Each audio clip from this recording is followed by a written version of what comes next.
सत्संग क्यों जरूरी है, किस लिए जरूरी है और सत्संग में आना चाहिए, ये संत पीर फकीर हमेशा बोला करते हैं। तो सत्संग का मीनिंग मतलब क्या है? सत्संग, सत सच सत्य एक ही है। ओम हरि अल्लाह वाहिगुरु गॉड खुदा राम। उसके अलावा दुनिया की हर शय बदल जाती है, हर चीज बदल जाती है, पर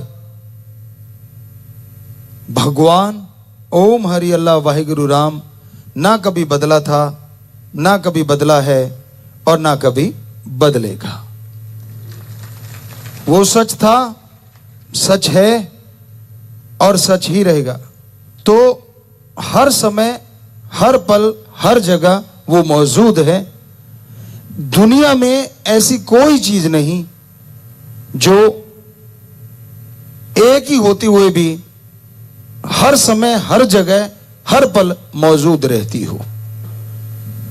पर ओम हरि अल्लाह राम एक होते हुए भी हमारी इस दुनिया में ही नहीं, एक त्रिलोकी में नहीं, सैकड़ों त्रिलोकियां जो धर्मों में लिखी है, निज धाम सचखंड सतलोका नामी सतनामी, सब जगह वो रहता है, कोई जगह उससे खाली नहीं है। और कमाल उसका ये है, वो जिस भी चीज को देखता है उसी का रूप धारण कर लेता है। कण कण में, जर्रे जर्रे में मौजूद है। पेड़ पौधे ले लीजिए, जीव जंतु ले लीजिए, पशु पक्षी परिंदे ले लीजिए, हर जगह वो है। तो सत्संग में जब इंसान आता है, सुनता है, तो उसकी समझ में आता है कि हां, एक ऐसी सुप्रीम पावर है, एक ऐसी शक्ति है जो हर समय, हर जगह मौजूद है। तो सत्संग क्यों जरूरी है? आदमी कहता है मैं क्यों करूं सत्संग, किस लिए करूं सत्संग? क्या आप जानते हैं कि आप कितनी शक्तियों के धनी हैं? शायद आप सोचते हो कि मैं तो सब जानता हूं, मेरे में इतनी अकल है, मैं इतना पढ़ा लिखा हूं, मेरे में इतनी समझ है, मेरी बॉडी स्ट्रेंथ ये है, मेरी माइंड स्ट्रेंथ ये है, इत्यादि इत्यादि इत्यादि। तो आप सोचें कि मेरे को तो सारा पता है। जी नहीं, ये तो 100% में 1-2% ही आपको पता है। यहां तक साइंटिस्टों की बात करें, वो भी कह रहे हैं हम तो इंसानी शरीर को 10 से 15% ही पढ़ पाए हैं। तो हमारे धर्मों में यह बताया गया है कि अगर आप अपनी स्ट्रेंथ, सोचने की शक्ति, शारीरिक शक्ति यानी आत्मिक, मानसिक, शारीरिक शांति चाहते हैं, शक्तियों को बढ़ाना चाहते हैं, तो आप इसके योग्य हैं, मनुष्य कि जो अपनी शक्तियों को बढ़ा सकता है। पर कैसे? क्योंकि वो शक्तियां आपके अंदर हैं और बढ़ाने के लिए एक स्कूल, कॉलेज अगर कोई है तो वो सत्संग है। यहां बताया जाता है वो मेथड, वो युक्ति, वो तरीका जिसको अपना के आप अपनी इन शक्तियों को अपने अंदर से हासिल कर सकते हैं। अच्छा खाना बनाना हो तो अच्छा शेफ, रसोइया, महाराज भी कहते हैं राजस्थान साइड में, तो उससे आप टिप्स लेंगे तो और अच्छी रसोई बना लेंगे। आप जितनों के संपर्क में आएंगे उतना ही आप नई नई चीजें सीखते जाएंगे। हर क्षेत्र में ये अनुभव जरूरी है। बहुत सारी चीजें होती हैं जो आप पढ़ लिख के अपने दिमाग के ज्ञान से सीखते हैं, पर एक चीज उम्र होती है जो आपको बहुत कुछ सिखाती है, तजुर्बा होता है जो आपको बहुत कुछ सिखाता है। तो उसी तरह सत्संग में जितनी बार आओगे, जितनी बार सुनोगे, हर बार आप कुछ नया लेके जाओगे। हर बार आप अपने लिए, अपने परिवार के लिए, समाज के लिए, देश के लिए, वर्ल्ड के लिए आपकी सोच की लिमिट यहां तक है, कुछ ना कुछ अच्छा ही करने के लिए प्रेरित होके जाओगे। कभी भी सत्संग में घर पाड़ने के लिए या बर्बाद करने के लिए नहीं सिखाया जाता। आज सत्संग को अगर छोड़ दें, संतों को छोड़ दें, सच्चे संत, बाकी समाज में ज्यादातर लोग दुखी हैं। और दुख का कारण जब आप सुनोगे, हैरान भी होगे और मानोगे भी, स्वीकार भी करोगे। अपने दुख से दुखी बहुत कम लोग हैं, दूसरा सुखी ज्यादा क्यों है, इससे दुखी बहुत मिल जाएंगे। यार मेरे पास स्कूटर, ये कार ले गया, धुआं मुंह पे मार गया, मरता क्यों नहीं है? ये नहीं कहता कि मुझे भी कार मिल जाए, वो बर्बाद क्यों नहीं होता? भाई क्या मिलेगा तुझे ऐसा करने से? अपने लिए अच्छा मांग। तो हमने इसमें भजनों की भी रचना करी है। नए जो भजन आपको बोलते हैं कि बहुत सारे 800 के करीब हमने भजन बनाए, गुरुजी की कृपा से, बेपरवाह जी ने रहमो करम किया, उन्होंने बनवाए, उन्होंने बनाए। तो उनमें ऐसा भी भजन है कि आज आदमी दुखी ज्यादा इसलिए क्योंकि दूसरा सुखी क्यों है। लेकिन सत्संग में ऐसा नहीं है। गांव की बात करें तो एक सांझी सी जगह होती है, अलग अलग एरिया में उसका अलग अलग नाम है। पंजाबी से सथ कह देते हैं, कोई पंचायत घर कह देते हैं, कोई कुछ कहते हैं, अलग अलग नाम है। वहां बुजुर्ग बैठे रहते हैं, ताश के पत्ते खेलते हैं, खुंड चर्चा भी बोलते हैं उसको। तो वहां अगर कोई गिरता पड़ता नौजवान आता है नशे में धुत शाम के टाइम, तो एक आधा वो सवाल उठता है, यार देखना उधर, हमारी कानों सुनी बात आंखों देखी। दूसरा क्या कहता है? कहता है यार देखने वाली क्या बात है, ये इसकी उम्र है खाने पीने की, अब नहीं करेगा तो कब करेगा। पर असली भावना क्या होती है? अंदर से गाली दे के बोलते हैं कि अच्छा ये बर्बाद होगा। अंदर भावना ये होती है। और अगर कोई राम नाम की चर्चा सुनने जाता है, आप लोगों ने भी फील किया होगा या फेस किया होगा, हाथ में बैग है, वो बैठे लोग क्या कहते हैं? तीसरे दिन उठा के चल पड़ता है बैग सा, क्या ले लेगा, घर में बच्चे भूखे मरेंगे। होता है कि नहीं होता? तो अब ये बताइए, आप लोग जब सत्संग में आते हैं, राम नाम के भक्त राम नाम गाने के लिए, सुनने के लिए आते हैं, क्या आप बाद में जाके उन लोगों से कुछ मांगते हैं? नहीं ना। तो उनको तकलीफ क्यों हो रही है कि ये तीसरे के दिन क्यों चल पड़ते हैं, इतने इतने लोग क्यों इकट्ठे हो जाते हैं? उनको तकलीफ इसलिए होती है कि ये तो यार आबाद होते जा रहे हैं, दिनों दिन तरक्की करते जा रहे हैं, इनके घरों में तो बरकतों के ढेर लग रहे हैं। तो आपको वहीं पे आ गई बात, दूसरों को सुखी देख के ज्यादा लोग दुखी रहते हैं और फिर कोशिश करते हैं कोई चिंगारी लगाने की, भाई को भाई से लड़ा दें, बेटे को बाप से लड़ा दें। बड़े मास्टर बैठे हैं जी, उस्ताद बैठे हैं, पता ही नहीं चलने देते, ऐसी ऐसी बातें सुनाते हैं। तो इस पे एक आपको बात सुनाया करते थे, वो बात ख्याल में आ गई। एक संत किसी गांव में आए और उसके एक सज्जन सेवा करने लग गए। वो सज्जन जो सेवा करते थे, संतों ने उसे पूरा पढ़ लिया। अब सेवा ही इतनी करी उन्होंने, साथ संगत आती, उनकी चाय बना के देना, लोग तब थोड़े आते थे, 5-10 आ गए, उनको खाना बना के देना, संतों के लिए भी खाना दे दिया।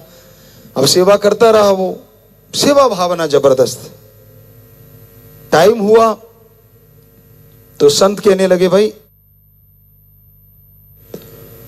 हम तो जा रहे हैं अब और नगर के लिए, पर आपने बहुत सेवा की, बोलो आपको क्या वरदान दें। मां के बेटे ने एक बार भी ना नहीं करी।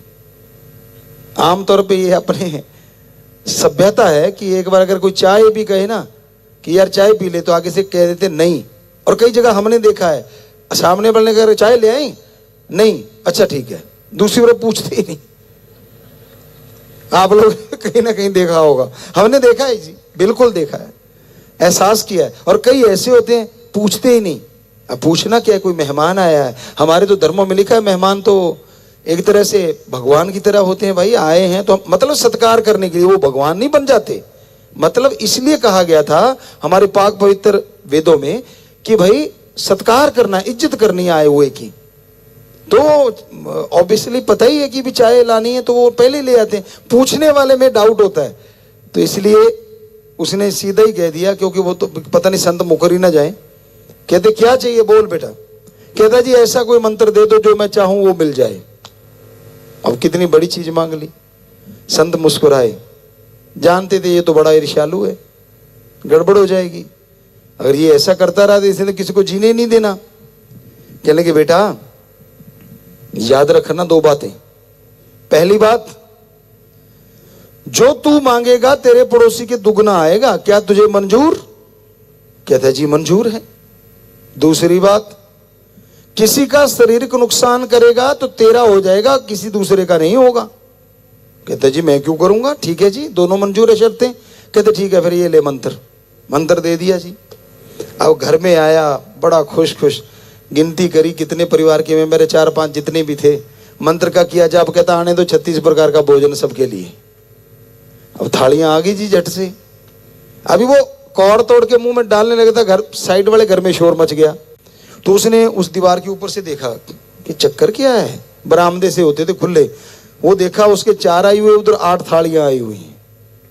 पिस्सू तो पड़ने शुरू हो गए। जो सेवा करता मैं मर गया, ये बैठे बैठाए डबल ले रहे हैं। कोई नहीं, चलो भूख लगी थी, खाना खाया, खाना तो स्वादिष्ट होना ही था। अब गैबी रूहानी खाना था, बहुत खुश हुआ, सारा परिवार खुश हो गया। तो तब बैलों से खेती करते थे। कहता जी ऐसा है, मैं चलाता हूं, मेरा बेटा चलाता है, तो हमारे 2 नगौरी बैलों की जोड़ियां आ जानी चाहिए। अब वो खाना खा के बाहर निकला, देखा खूंटे पे 4 बैल खड़े हैं पूरे गजब के। बड़ा खुश हुआ। अभी आप जाके हाथ ही रखा था, देखा पड़ोसियों पे शोर मच गया। अब हाथ धीरे ही चल रहा था, क्योंकि पता था उधर शोर मचेगा। देखा ऊपर से दीवार के, उधर 8 बैल खड़े। पंगा पड़ गया यार। गालियां देके कहता है सेवा करता है मैं मर गया, ये बिना वजह पंगा ले रहे। अब नहीं मंत्र का जाप करूंगा, ये कोई बात थोड़ा ना है। चुप हो गया, पर अंदर जलन। आपको अभी कहा था दूसरों का सुख देख के दुखी।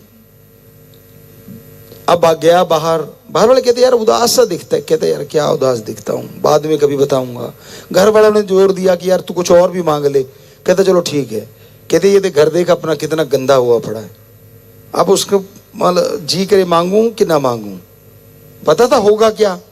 अब घर वालों ने प्रेशर डाला, मान गया, मंत्र का जाप किया। कहता जी आलीशान घर बन जाए।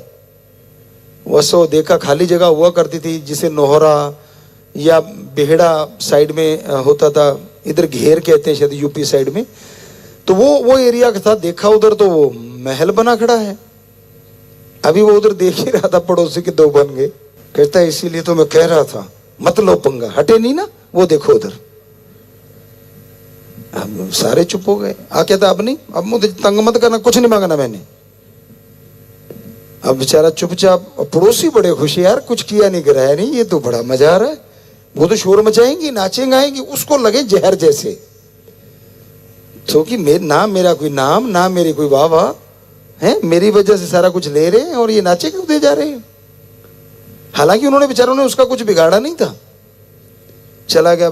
कई यार दोस्त होते हैं, आपको कहा ना बड़े मास्टर होते हैं, आप जानते ही हो, कहने की जरूरत नहीं।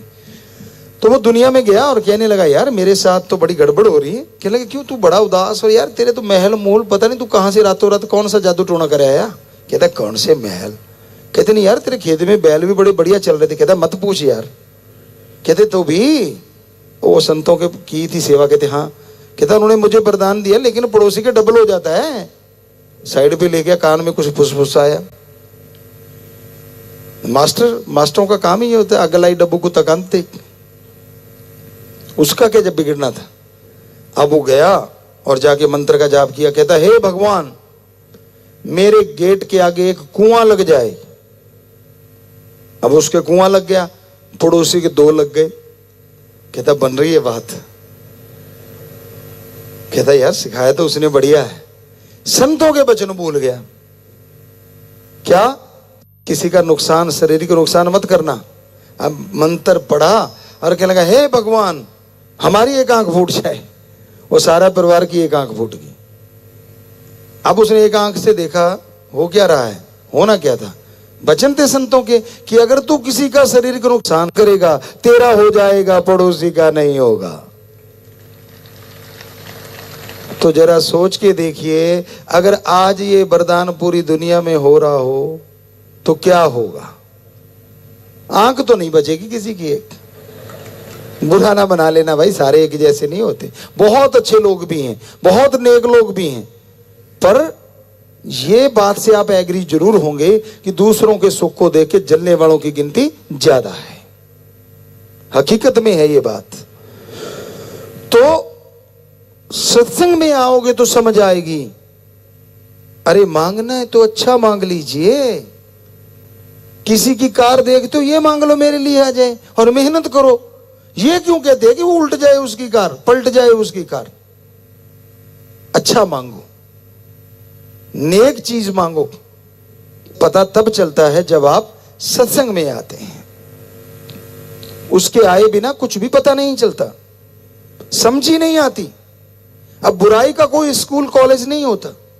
समाज में, वर्ल्ड में है, पूरी दुनिया में है, इंसानों में है।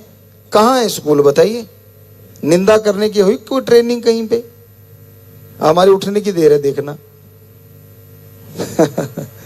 सारे नहीं करते, पर थोड़ी थोड़ी तो जरूर आदत सी पड़ी हुई है। वो ना भैंस थोड़ी सी चाट खा के दूध दे देती है, आटा डालते ना ऐसे, तो फिर आराम से टिकी रहती है। आप जानते किसान भाई, गऊ भैंसों को डालते होते ना वो चाट की आदत पड़ी हुई है।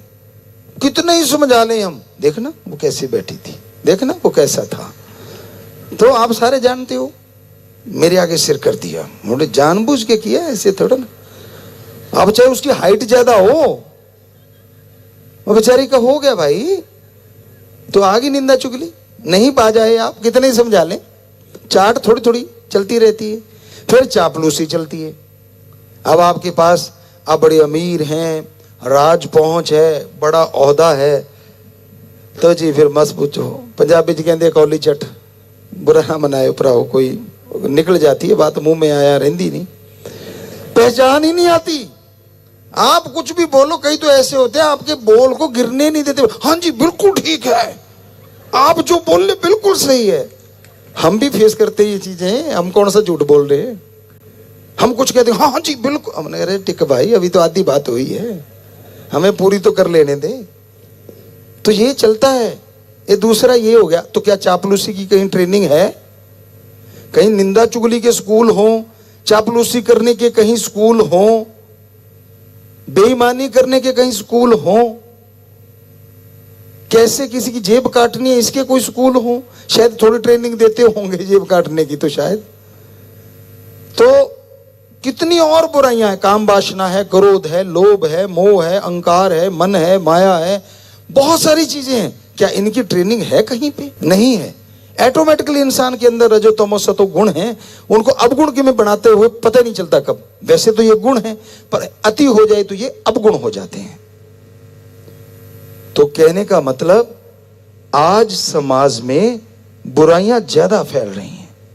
आपके दिल की बात कह दो तो कहने वाला सही है, दिल की बात नहीं कही तो कहने वाला जहर जैसा लगता है, कड़वा लगता है। पर संत क्या करें, उनका तो काम ही सच बोलना होता है। चाहे कोई कुछ भी कहे, कुछ भी तसीहे दे दे, सच बोलने से संत ना बाज आए थे, ना आए हैं और ना कभी आएंगे। संत ही झूठ बोलेगा तो यकीन किस पे करेगा आम आदमी?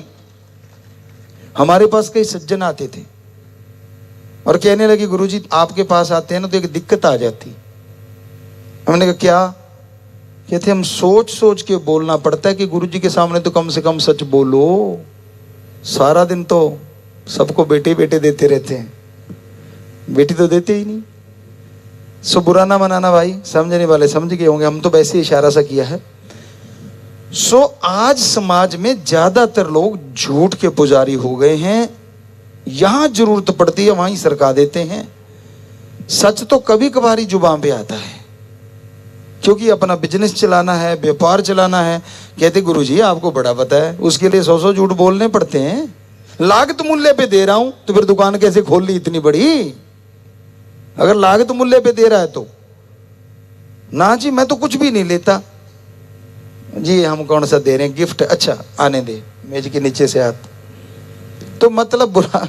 अब कड़वी बात तो कड़वी होती है भाई, क्या किया जाए। ज्यादातर ये चलता है समाज में और चल रहा है पूरे वर्ल्ड में। तो इसकी ट्रेनिंग कहां से ले ली? बीच में उस्ताद बैठे होते वहां से तो ले ली होगी, लेकिन क्या इसके स्कूल कॉलेज यूनिवर्सिटी है कोई इन चीजों की? नहीं है ना। पर जब राम नाम लेना होता है तब इस सत्संग रूपी स्कूल कॉलेज में आए बिना समझ ही नहीं आती सच क्या है और झूठ क्या है। इसलिए बेपरवाह जी ने यही भजनों में समझाया है कि सत्संग में आओ, सत्संग सुनो, विचार करो और अमल करो। आप सुन ली आपने बातें, खुश हो लिए, कड़वी भी लगी होंगी भाई, करारी सी भी लगी होंगी और कईयों को बकबकी लगी होंगी, लेकिन कईयों को सही लगी होंगी। कई ओपन माइंड होते हैं, कई नैरो माइंडेड होते हैं। ओपन माइंड वाले को लगता है हाँ यार इसमें कुछ गलत तो कहा नहीं और हमें इसमें कोई लाभ भी नहीं है। यकीन मानिए हमने कोई दुकान नहीं खोली हुई भाई, ये सुनाने के बाद पल्ली बिछाएंगे या आपसे कोई पैसा लेंगे या कोई चंदा काटेंगे, ऐसा कुछ नहीं है। हम तो आपके सेवादार, चौकीदार, नौकर हैं और राम जी से अपनी तनख्वाह ले रहे हैं, और वो भी उनके इश्क की, उनके प्यार की, उनके मोहब्बत की। बस आप उनकी औलाद हैं इसलिए हमारी औलाद हैं। आप बिगड़ते हैं तो हमें दर्द होता है, आपकी तकलीफ आती है तो हमें दुख लगता है, इसलिए हम उस मालिक से दुआ करते रहते हैं हमेशा कि मालिक सबका भला कर, सबका अच्छा कर, किसी का बुरा ना करना। कोई भी क्यों ना हो, चाहे हमें गालियां ही देता रहे, कुछ भी बोलता रहे, हमारी जुबान से कभी भी ये वचन नहीं निकलेगा जा तेरा बेड़ा गर्क हो। हम तो यही कहेंगे कि मालिक तेरा भला करे। बेपरा जी ने भजन में भी लिखा है कि राम का नाम जप ले। कल परसों हमने शायद एक भजन बोला भी था, अल्लाह है तेरा भला करे, राम तेरा भला करे, प्रभु तेरा भला करे, गॉड तेरा भला करे, वाहिगुरु तेरा भला करे। भाषा अलग है, बात एक ही है कि एक ही है भला करने वाला। ओम, एक ओंकार, ला इलाहा इल्लल्लाह, अल्लाह ताला एक है जो द सुप्रीम पावर गॉड। सो एक ओंकार, तो कहने का मतलब वो एक शक्ति, एक ताकत है, उसका नाम लीजिए, वो आपका भला करेगी, वो आपको स्ट्रेंथ देगी, विल पावर देगी, शक्ति देगी, जिसके द्वारा आप बुलंदियों को छू सकेंगे हर अच्छे नेक काम में, हर भले काम में। पर वो आपकी सोच फैमिली तक सीमित है तो उनमें आपको तरक्की, थोड़ा सा बढ़ गए समाज तक आ गए, वहां की तरक्की के लिए कुछ ना कुछ आइडियाज आते रहेंगे, और बड़े हो गए तो देश की तरक्की के लिए वो भी आइडियाज आएंगे, और भला सोचने लगे तो कहते ना एक ही कुटुंब है पूरा वर्ल्ड, हमारा धर्म कहता है, तो फिर पूरे वर्ल्ड के भले के लिए भी सोच आएगी। और ये सोच जब आ गई तो समझ लीजिए इंसानियत की चरम सीमा पे आप पहुंचे हुए हैं।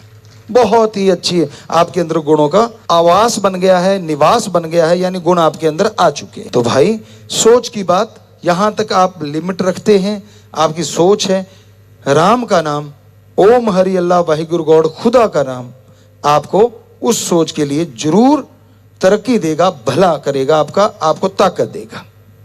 इंसान इंसान है, भगवान में कमी कोई नहीं निकाल सकता, इंसान में कमियां हो सकती हैं, इसमें कोई दो राय नहीं। सतगुरु में नहीं हो सकती, पीर फकीर संत सच्चे रूहानी सूफी नहीं हो सकती। दुनिया लाख कहे कुछ भी कहे, कबीर जी को क्या छोड़ा, श्री गुरु नानक देव जी महाराज को क्या छोड़ा, कितने संत पीर पैगंबर ले लीजिए आप, और आज उनकी वाणी को हर कोई नमन करता है, सत्कार करता है, इज्जत करता है। सो कहने का मतलब, बाकी आपसे अगर गलती हो जाती है, पर आपके अंदर हिम्मत दी है भगवान ने, खुद मुख्तियारी दी है, यानी खुद को अपग्रेड करने की या लो ग्रेड करने की मालिक ने शक्ति बख्श रखी है। आप चाहो तो अच्छे कर्म करके भगवान को भी देख सकते हो इस मृत्यु लोक में, और अगर चाहो तो राक्षस भी आपसे शर्मा जाए, वो आपके ऊपर निर्भर है। तो इसलिए संतों का काम सत्संग में बताना होता है, समझाना होता है, और ना किसी से बैर ना किसी से विरोध होता है, सबका भला मांगना, सबके लिए भले के लिए दुआएं करना उनका जिंदगी का मकसद होता है। सूफी संत, रूहानी संत क्या होते हैं? समाज में रह के समाज का भला करना उनका कर्तव्य बन जाता है, क्योंकि भगवान की जो भी औलाद है उसको वो अपनी औलाद समझते हैं। संतों के कई प्रकार होते हैं, सुन समाधि में बैठे रहते कि जंगलों में जाके, वो भी संत हैं, ये नहीं कि उनमें कोई कमी है, अलग श्रेणी है। और कोई अलग तरह से, कोई अलग तरह से, लेकिन सूफी रूहानी संत का मतलब भी ये होता है कि वो जितनी भी प्रकृति है, प्रभु की बनाई सृष्टि है, वो प्रभु को अपना सब कुछ समझता है और इसलिए प्रभु की बनाई सृष्टि को अपनी औलाद की तरह समझता है। चाहे वो औलाद माने ना माने। औलाद तो आजकल अपने माँ बाप को नहीं मानती, आपने देखा ही होगा। अब तो कहने सुनने की जरूरत ही नहीं है। तो ये जरूरी थोड़ा ना कि सारे हम अगर मान रहे हैं कि वो हमारी औलाद है, हमने तो मान लिया। ये जरूरी नहीं है कि हम आपसे अपेक्षा करें कि आप भी हमें अपना इसी तरह से मानोगे। हो सकता है आप हमें देख देख के पता नहीं क्या सोच रहे होंगे। वही वाली बात जो वरदान मिला था। तो अलग अलग भावनाएं, और बहुत सारे सज्जन होंगे जो ओपन माइंडेड है कि हाँ पीर फकीर गुरुजी तो सच कह रहे हैं, संत सच कह रहे हैं। सो कह तो हम सच ही रहे हैं, लेकिन रिएक्शन अलग अलग हो जाता है, वो अलग बात है। उसका मीनिंग्स लोग अलग अलग निकाल लेते हैं, ये भी एक अलग बात है। नजरिया अलग अलग होता है, ये तो सारी दुनिया जानती। सके दो भाइयों के एक जैसे हाथों के निशान नहीं होते, आंखों के निशान नहीं होते, और ये छोड़िए एक जैसे नसीब नहीं होते, एक जैसे कर्म नहीं होते। एक ही मां के पेट में रहे और एक ही बाप के खून से बने हो, फिर भी अलग अलग। इसलिए भाई नजरिया अलग अलग हो सकता है, लेकिन हमारा जो नजरिया है बिल्कुल क्लियर है, क्रिस्टल क्लियर कहते हैं, बिल्कुल साफ है। जैसे एक शीशे के गिलास में पानी होता है बिल्कुल फिल्टर वाला, उसी तरह हमारा नजरिया तो फिल्टर वाला है कि हम तो जिंदगी का मकसद हमारा यही है। ओम शास्त्र नाम श्याम मस्तान दाता रहबर का MS जी उन्होंने हमें बनाया, वही करवा रहे हैं। शुरू से ये मकसद है कि पूरे समाज का, पूरी सृष्टि का भला करना है, और जरूर करना है। कर रहे थे, कर रहे हैं और करते रहेंगे बिल्कुल। और कोई कुछ भी हमारा कोई नियत नहीं है, ना कुछ बड़ा बनने की। हम तो चौकीदार थे, चौकीदार हैं, नौकरों के नौकर हैं। आपका नौकर भी आके अगर हमें कहेगा कि मेरे लिए दुआ करो, हो नहीं सकता कि हम उसका हुक्म टाल दें। हमारे लिए वो हुक्म होगा, हम उसके लिए भी दुआएं करेंगे। हो गए ना नौकरों के नौकर। ऊंचे इसलिए बैठना पड़ता है, नीचे बैठेंगे आप खड़े हो जाओगे, ये कैमरों में नहीं आएगा, ये ढूंढते फिरेंगे किधर है। तो जो बोलने वाला होता है, ये मनोविज्ञान है। नेचुरली आदमी चाहता है कि वो मेरे सामने बैठ के बोले, मैं उसको देखूं, सिर्फ बोलना ही नहीं। इसलिए वीडियो को लाइक करते ना आप ज्यादा। ऑडियो तो काम चलाओ, काम चल गया। जब वीडियो आ गई कौन पूछता है। आमने सामने बैठ के बातें करेंगे यार, बातें होंगी। ऐसा मतलब पल में अमेरिका पहुंच जाते हो आप, अमेरिका वालों को इंडिया ले आते हो।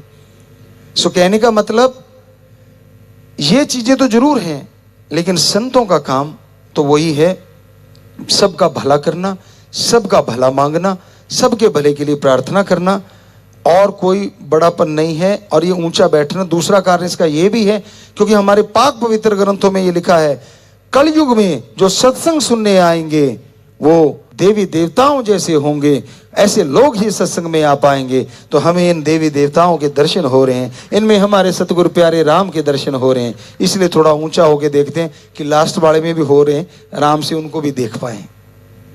तो भाई इसलिए ये वजह है, और कोई मान बढ़ाई का चक्कर ना हमारे दिलो दिमाग में था, ना है, ना कभी होगा। सवाल ही पैदा नहीं होता।